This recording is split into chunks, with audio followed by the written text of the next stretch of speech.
അസ്സലാമലൈക്കും. ഇന്നൊരു long video ആണ് കേട്ടോ. അപ്പോൾ ഇന്നത് ശനിയാഴ്ച എടുത്ത വീഡിയോ ആണ്.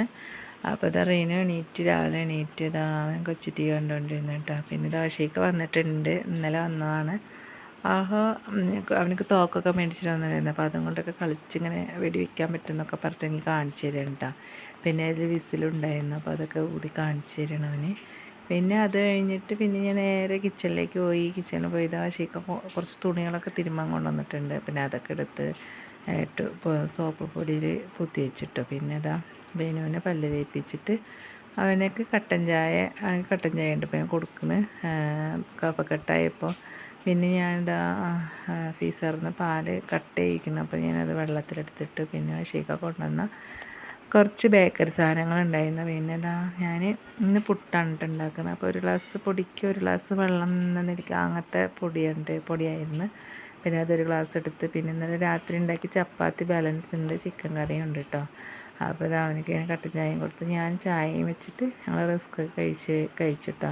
അപ്പോൾ ഇന്ന് കുറേ പണികളൊക്കെ ചെയ്യണമെന്നൊക്കെ വിചാരിച്ചായിരുന്നു. പക്ഷേ ഒന്നും നടന്നില്ല. അന്ന് 2-3 സ്ഥലത്തേക്ക് പോകണം. അപ്പോൾ എൻ്റെ അനിയന് സുഖമില്ല എന്ന് പറഞ്ഞിട്ട് അവന് ഹോസ്പിറ്റലൊക്കെ പോയി വന്നതാണ്. അപ്പോൾ ബഷീർക്ക് ഉണ്ടല്ലോ, അപ്പോൾ ഞാൻ അവനൊന്ന് കാണാൻ പോകാൻ വേണ്ടിയിട്ട് ഇരിക്കുകയാണ് കേട്ടോ. അപ്പോൾ പിന്നെ രാവിലത്തെ നാഷ്ടപ്പടി മാത്രമേ ചെയ്തുള്ളൂ. അപ്പോൾ നാഷ്ട ഉണ്ടാക്കിയിട്ട് ഞങ്ങളൊക്കെ കഴിച്ചിട്ട് പിന്നെ റീനുവിനെയൊക്കെ കുളിപ്പിച്ച് ഞങ്ങളും കുളിച്ച് പിന്നെ പുറപ്പെട്ടിട്ട് ഇറങ്ങിയിട്ടോ. അപ്പോൾ റീനുവിനെ കൊണ്ടുപോകണില്ല, റീനുവിനെ തറവാട്ടിൽ വിട്ടിട്ട് വേണം പോകാൻ. മഴയൊക്കെ അല്ലേ, അപ്പോൾ അവനെ കൊണ്ടുപോകണില്ല കേട്ടോ. അപ്പോൾ അതാ ഞങ്ങൾ ഇറങ്ങി.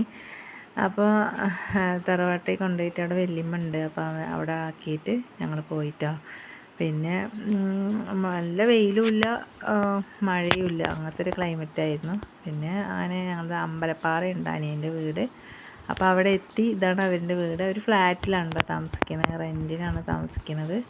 അപ്പോൾ ഞങ്ങൾ പറയാണ്ടാണ് കേട്ടോ പോയത്. പിന്നെ ആ വെള്ളമൊക്കെ കലക്കി തന്നു, കുടിച്ച്. പിന്നെ ചോറ് കഴിക്കുന്ന ടൈം എത്തിയത് ഞങ്ങളവിടെ. പിന്നെ മീൻ വറുത്തതും ഒക്കെ ഉണ്ടായിരുന്നു കേട്ടോ. കട്ട്ലൊക്കെ ഉണ്ടായിരുന്നു. കട്ട്ലയല്ല, എന്താണ്, ചൂര. അപ്പോൾ അതൊക്കെ വറുത്തത് ഉണ്ടായിരുന്നു. അവിടെ എപ്പോഴും മീനുണ്ടാവും കേട്ടോ. എൻ്റെ അനിയന് എപ്പോഴും മീനും ഇറച്ചിയൊക്കെ വേണം. അപ്പോൾ അതുകൊണ്ട് അവിടെ എപ്പോഴും മീനും ഒക്കെ ഉണ്ടാവും. അപ്പോൾ ഞങ്ങൾ ചോറ് കഴിക്കലൊക്കെ കഴിഞ്ഞ് കുറച്ച് കിടന്ന അപ്പോഴത്തേനും മോന് വന്നിട്ടോ. അവന് ജോലിക്ക് പോയിട്ടുണ്ടായിരുന്നു. പിന്നെ അവൻ വന്നിട്ടുണ്ടായിരുന്നു. പിന്നെ അവൻ വന്ന് അവനക്ക് കുറച്ച് നേരം സംസാരിച്ച്. ഇതാണ് എൻ്റെ അനിയന്. അവനക്ക് 2 മക്കൾ, 2 ആൺകുട്ടികളാണ്. അപ്പോൾ അവനക്ക് പെട്ടെന്ന് നെഞ്ചുവേദന വന്നിട്ട് ഹോസ്പിറ്റലിൽ കൊണ്ടുപോയപ്പോൾ ECG അത് കാര്യങ്ങളൊക്കെ ചെയ്തപ്പോൾ കുഴപ്പമൊന്നുമില്ല, ഗ്യാസിൻ്റെയാണ് പ്രശ്നം. പിന്നെ കുറച്ച് BP കൂടിയിട്ടുണ്ടെന്ന് പറഞ്ഞിട്ടോ. പിന്നെ അങ്ങനെ വീട്ടിലേക്ക് വന്നു. പിന്നെ ഞങ്ങൾ ചായൻ്റെ ടൈമായി. അപ്പോൾ ചായയും വെച്ച് എൻ്റെ നാത്തൂൻ ചായയൊക്കെ വെച്ചതാ കുറച്ച് ബേക്കറി സാധനമൊക്കെ അങ്ങനെ കഴിച്ച്. പിന്നെ അവിടെ നിന്ന് അപ്പോൾ ഞങ്ങൾ ഇറങ്ങാൻ നിൽക്കുമ്പോൾ നല്ല മഴ. പിന്നെ അവിടെ നിന്ന് ഇറങ്ങിയിട്ട് വേണം മകളുടെ അടുത്ത് പോയി മകളെയും വിളിച്ചിട്ട് വേണം വീട്ടിലേക്ക് പോകാൻ കേട്ടോ.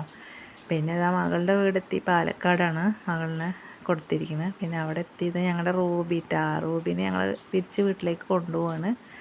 അപ്പോൾ അങ്ങനെ ഞങ്ങൾ ഇറങ്ങിയിട്ട് രാത്രിയായി. അവിടെ നിന്ന് ചായ കുടിക്കലൊക്കെ കഴിഞ്ഞ് ഇറങ്ങുമ്പോൾ പിന്നെ അവൾക്ക് കുറച്ച് ഫാൻസിയൊക്കെ വാങ്ങണം പറഞ്ഞിട്ട് ഞങ്ങൾ ഫാൻസി കയറി. അവിടെ നിന്ന് കുറച്ച് ഫാൻസിയൊക്കെ വാങ്ങി. പിന്നെ ഞങ്ങളുടെ റൂബിക്ക് കുറച്ച് ഫുഡൊക്കെ വാങ്ങാനുണ്ടായിരുന്നു. അപ്പോൾ അത് മേടിച്ച് പിന്നെ അവിടെ നിന്ന് നേരെ തറവാട്ടിലെത്തിയിട്ടോ. തറവാട്ടിലെത്തി റീനുവിനൊരു വാച്ചൊക്കെ മേടിച്ച് കൊടുത്തിട്ടുണ്ടായിരുന്നു അച്ചു. പിന്നെ അതൊക്കെ കാണിച്ചെടുത്ത് അവനത് ആ സന്തോഷത്തിൽ ഇതൊക്കെ കയ്യിലൊക്കെ കെട്ടി നോക്കണം കേട്ടോ. പിന്നെ അത് കഴിഞ്ഞ് ഞങ്ങളുടെ വീടെത്തി. ഞങ്ങളുടെ റൂബിനെയും കൊണ്ട് വീടെത്തി. രാവിലെ തൊട്ട് ഒരേ അലച്ചിലായിരുന്നിട്ട് ഞങ്ങൾ ഇപ്പം അങ്ങോട്ട് എത്തിയുള്ളൂ. പിന്നെ ഞങ്ങൾ റൂബിനെ കൊണ്ടുവന്നു ഞങ്ങളുടെ അവിടേക്ക്. അവനക്ക് പരിചയക്കുറവൊന്നുമില്ല കേട്ടോ. ഞങ്ങളുടെ വീട്ടിൽ വന്നത് കുഴപ്പമൊന്നുമില്ല. എല്ലാവരുടെയും അങ്ങനെ ഓടി നടന്ന് നോക്കിയിട്ട് എനിക്ക്. പിന്നെ ഞങ്ങളുടെ വീഡിയോ ഇത്രയേ ഉള്ളൂ. അടുത്ത വീഡിയോ കാണാം. എൻ്റെ വീഡിയോ ഇഷ്ടപ്പെട്ട് എന്നെ സപ്പോർട്ട് ചെയ്യണേ.